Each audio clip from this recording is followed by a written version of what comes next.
Halo, salam jumpa teman-teman semua. Ketemu lagi kita di sini di labirin logika yang paling dalam. Panggung sungsang, ketika Tuhan yang dicari tetapi ego yang dijual.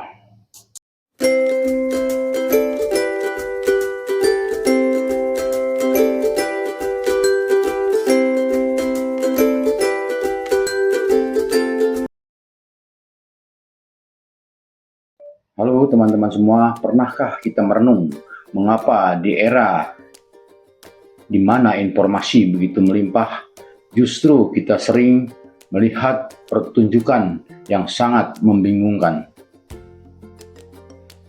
Selamat datang di era baru, di mana era ini saya sebut sebagai era panggung sungsang. Dalam tatanan logika yang lurus, ruang spiritual atau pencarian terhadap esensi ketuhanan adalah perjalanan yang sunyi. Ia adalah proses menundukkan diri, meruntuhkan keangkuhan, menjinakkan ego yang liar. Namun di bawah lampu sorot industri atensi modern, tatanan itu perlahan terbalik menjadi sungsang. Hari ini kita melihat fenomena di mana kesucian, narasi komunal, baik itu moralitas, nasionalisme, bahkan institusi iman, kerap kali bergeser fungsinya. Ia tidak lagi menjadi kompas untuk menuntun jiwa, melainkan bertransformasi menjadi komoditas baru di atas etalase digital. Formula strateginya sangat rapi. Gunakan argumen yang dirakit seolah-olah sangat logis untuk mengetuk sentimen publik yang paling sensitif. Atas nama mencari kebenaran, penonton diajak berkumpul. Namun jika kita jeli mengupasnya lapis demi lapis tirainya, kita akan menemukan sebuah realitas yang sangat paradoks. Tuhan yang dijadikan judul pencarian, namun eksistensi ego pribadinya yang sebenarnya sedang ditransaksikan. Mengapa ini bisa terjadi dan begitu berhasil menguasai hajat hidup orang banyak?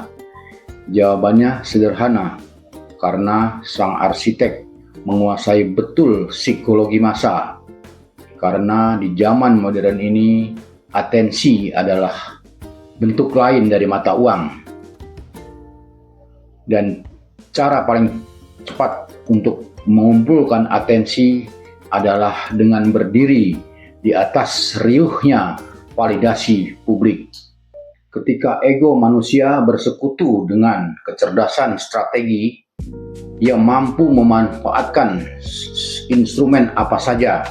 Ia bisa beradaptasi dengan algoritma, ia bisa membaca arah angin birokrasi, bahkan ia bisa menukar jutaan mata penonton menjadi pengaruh yang nyata di dunia nyata. Kita sebagai penonton seringkali terlalu sibuk untuk bersorak atau bahkan marah pada dinamika yang terjadi di atas panggung. Kita lupa bahwa rumah besar kita yang kita tempati bersama ini, tiang-tiangnya sudah mulai berderit. Kita terlalu riuh menikmati adu belalai para gajah yang saling berebut kuasa, sampai mengabaikan retakan-retakan mendasar pada fondasi berpikir masyarakat kita. Monolog ini bukan untuk menunjuk hidung siapapun, ini adalah sebuah refleksi bersama, sebuah cermin besar diletakkan di atas alun-alun logika kita. Sebab pada akhirnya panggung sungsang ini hanya akan terus bertahan selama kita membayar tiketnya dengan waktu dan kewarasan kita. Ketika kita memilih untuk mematikan layar, mundur sejenak dan merawat akal sehat kita di ruang-ruang privat kita, maka panggung sungsang itu akan kehilangan sihirnya. Karena kemenangan sejati bukan tentang siapa yang paling keras bersuara di atas mimbar buatan, melainkan siapa yang mampu tetap jujur pada dirinya sendiri. ketika lampu panggung telah padam dan kamera tidak lagi merekam. Saya Hendra, marilah kita hidup dalam kenyataan. Halo teman-teman semua, itulah video monolog saya kali ini dengan mengambil tema panggung sungsang. Biasanya kata sungsang dipakai dalam istilah kelahiran yang sungsang. Oke, dan sekali lagi saya mohon maaf kalau dalam monolog kali ini saya terlalu banyak memakai bahasa alegori atau bahasa perumpamaan. Karena jujur saya di sini tidak ingin membuat sebuah kontroversi, tetapi ingin kita semua berpikir untuk memahami bagaimana agar cara berpikir kita sebagai bangsa Indonesia lebih logis. Dan apabila video ini dianggap masuk akal, maka silahkan like, share ke teman-teman semua. Yang baru mampir silahkan di subscribe. Tapi apabila Anda mempunyai pemahaman yang berbeda, boleh juga ditulis di kolom komentar, bisa dijadikan bahan diskusi untuk kita semua. Sekali lagi, saya Hendra, terima kasih sudah menonton.